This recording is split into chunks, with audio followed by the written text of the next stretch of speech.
So Caleb, as we started to really work with a lot of group practices, DSOs, I think we really understood or come to understand how important having good office managers in those locations, in each location is, and how having good communication and good data at that level can really make the ownership's life better. It really helps. So let's kind of talk through that a little bit. Kind of what you've seen.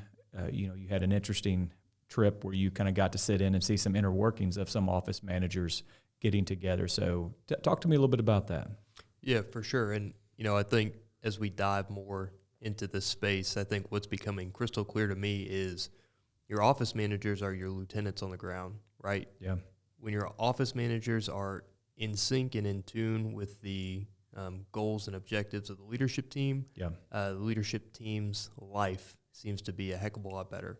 And what does that come down to?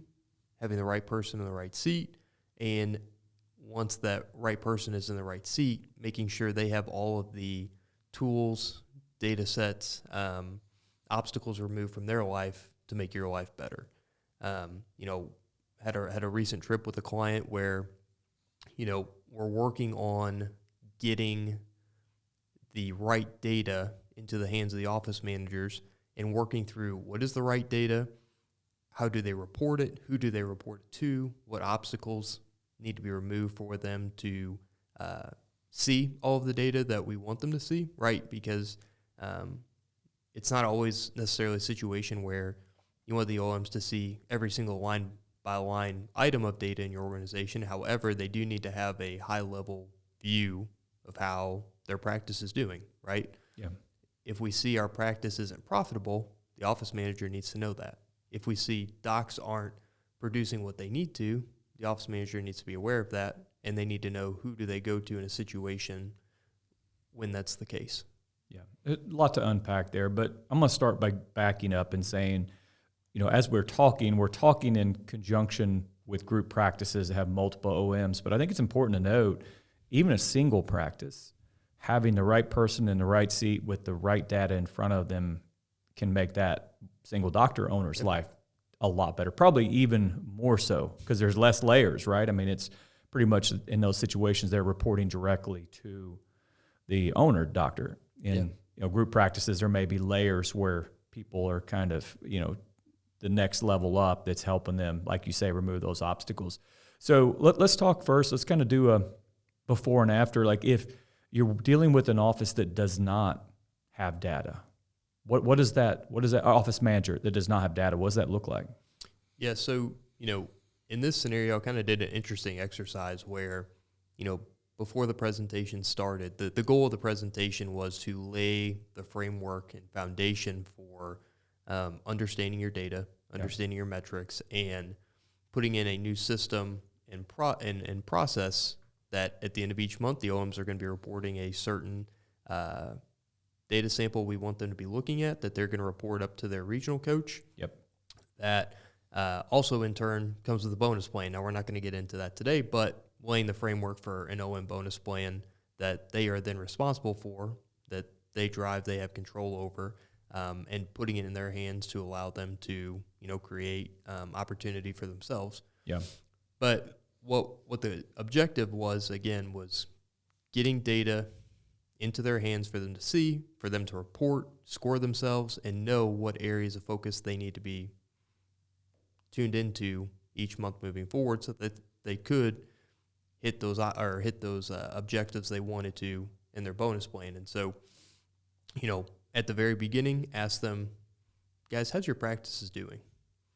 How do you feel the day-to-day is? How do you feel your practice is contributing to the overall portfolio? And this was before looking at any sort of data sample, any numbers, and, got the old, we feel pretty good. Things are tuning. Yeah. Team members seem to be happy. We feel pretty good about where we're at.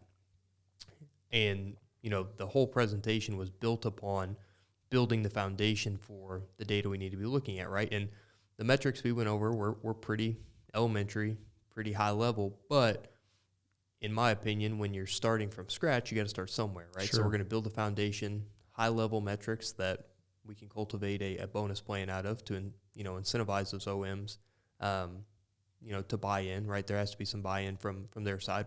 Us as a leadership team, we have to make sure we're creating an opportunity for them to buy in. And so really walk through some of the metrics we were looking at, profitability, revenue numbers, open time, some very, very high level, again, elementary, maybe metrics if you're listening to this, and it's like that, pretty high level. Yeah, that was the design of it, right? To just introduce, if we can focus on these metrics early on, we're going to see results on the financial side, right? Yeah. Financials tell a story. I say that all the time. When we're Sure. looking at financials, it's just telling a story of how the practices are operating. If we can build out a system that we're looking at high-level metrics that give our OMs the opportunity to at least have a high-level understanding of their practices, that builds the foundation to then, later down the road, we start diving into deeper metrics. Hygiene visits per hour, Right. hygiene production per hour. Could go on and on and on about deeper level metrics, net operating, per op, all these sorts of things that we could talk about and dive into. But just setting the foundation for your OMs to have a data set that they look at each month that they can report up to the leadership team or whoever is responsible for them, so that they are aware, hey, this is an area we need to focus on. If it's open time, we're not scheduling efficiently. Right. If our collection percentage is low, hey, is our RCM team maybe missing something? Is our front desk missing something with patient AR, right? There's all sorts of metrics we can be looking at that are high level, that our OMs have an easy understanding to know, there's an issue in the practice potentially, or an area that we can improve upon. Let's start setting up a foundation for them to start looking and measuring themselves in those areas we want them to focus on. Yeah, that's fantastic. So kind of jumping back to when you first laid this groundwork, and I think it's probably going to be applicable to a lot of practices. I mean, is it reasonable to say they were surprised? When you actually walked through some exercises and you asked them the question of how's your practice doing, and most of them said, yeah, seems to be doing good.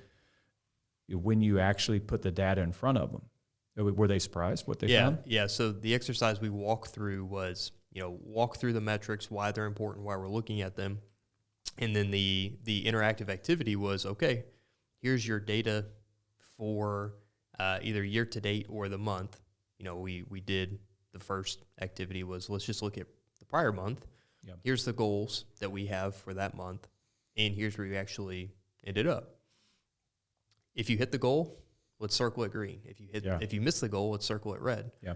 And the feedback was really interesting to hear. Oh, we have more red than I expected, or wow, I didn't really expect that area to be green, but I guess we're doing better than we anticipated or what I thought. Yeah. So just, driving a car blind, right?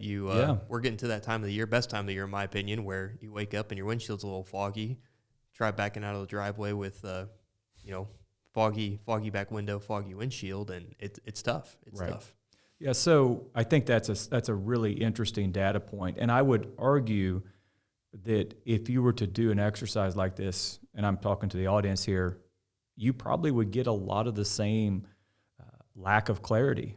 Some people who feel like they're doing okay but have no data and have never been told one way or another. And so that's such an interesting exercise to have them, teach them how to calculate, say, certain metrics and then have them do it.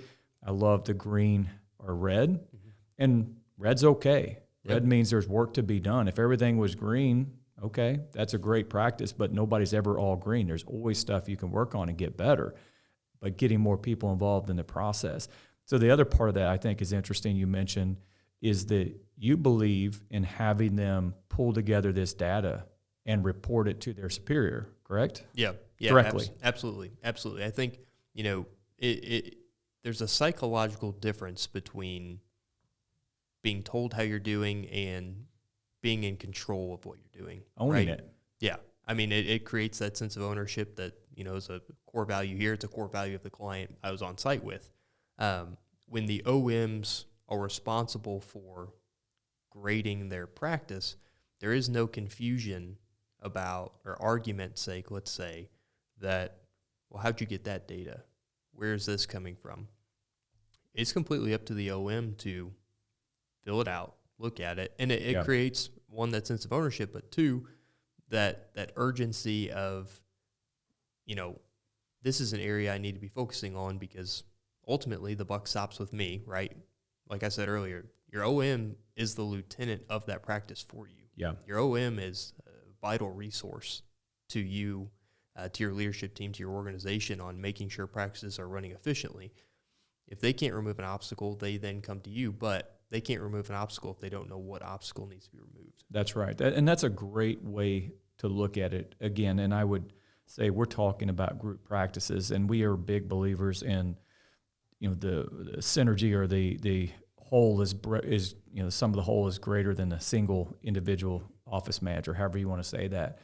And, we like building that community, because there's some who are going to have green in one area and maybe a lot of red, and there's others who are going to be red in that area that somebody else is green. And there's a lot of opportunities to kind of exchange information and to crowdsource best practices.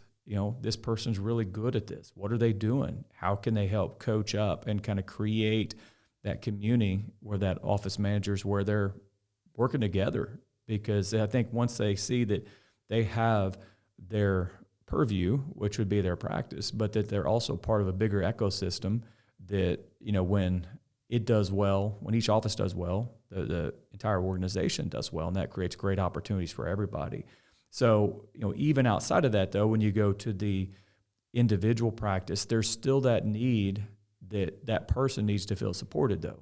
They may not have a community of other office managers who can coach them, but if you're a single practice owner and you have an office manager, you're going to have to be that person. Yep. That's going to be where ultimately the buck stops, is you. And if that person has obstacles that they can't remove, that's your job. And you have to have that constant finger on the pulse. But I think the thing you mentioned there is still true, which is that they can still keep track of data, and they can still report up to you, even if it's just a single practice, and tell you what's working and what's not. And then you can help them as a practice owner succeed in their job. Yeah, absolutely. And I think, the data that you do select is crucial, right? We want the data to be impactful and meaningful. And that also comes down to sharing some financial data, right? That's right. In this specific scenario, there's certain data that we don't want to show necessarily, individual salaries, things like that. In this organization, that's not something they believe in. So, we create and work with them on building out an OM financial packet that they get that shows them the important metric of what was our practice profitability for the month, right? That's what we're driving towards. That's one of the drivers in their bonus plan.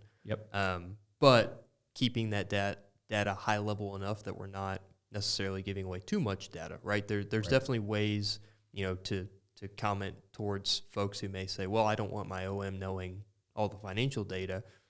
Fair. That's completely fine. I think there's workarounds where we can show them the financial data they need to know, right? That's right. Controllables. They see those, and when I say controllables, dental supplies and lab fees. Yeah. They have a direct impact on that side of your P&L. They have a direct side on revenue, right? They are in control of the schedule for the most part, right? They're in control of your front office collections. If it's a solo doc, they may be overseeing the RCM side. That's right. Yeah. So your OM has a lot of responsibility with your P&L. So showing them good P&L data is important. Just know that there are ways around not giving them a full P&L. If you're not comfortable with that, we can cultivate a P&L that makes sense to show them, but gives them the data they need to be informed. That's a fantastic idea, and anybody can do that. There's ways that you can customize reports. We do it, in our group practices by location, but single doc, you can pull certain reports out, even if you drop your QuickBooks into an Excel spreadsheet and just truncate out the lines, and just show certain key categories like you're saying. That is the kind of stuff that you start building up the dental acumen of your office manager, and that works. Now, the kicker is we are also big believers that everybody needs to have aligned incentives too, and that's kind of where you were talking about. This was all in conjunction with rolling out an office manager bonus plan that was predicated on hitting certain drivers that they can control that really help the overall organization hit its objectives. And that's perhaps another topic for another time, because we could spend a whole nother session talking through how you could look at drivers and how you can align incentives all throughout an organization. So maybe we'll put a pin in that and kind of come back to that. But for this one, Caleb, nice work, man. I mean, I think that anytime you can kind of pull together your OMs, get their dental acumen up, help them see it as kind of being where they fit into the big picture and how they can all kind of work together, that's a pretty powerful time. That's a pretty powerful time you spent with them there. So kudos on a good job on that. Yeah, no, I appreciate that and agree with that sentiment wholeheartedly, right? Leadership's life is 10 times easier when the lieutenants on the ground are able to run things efficiently. Yeah. They know what obstacles need to be removed. They know how to remove them. If they can't, they know who at the leadership team they can go to remove those obstacles. It's a win-win for both sides. 100%. Caleb, appreciate it, buddy. You bet, Bill. All right.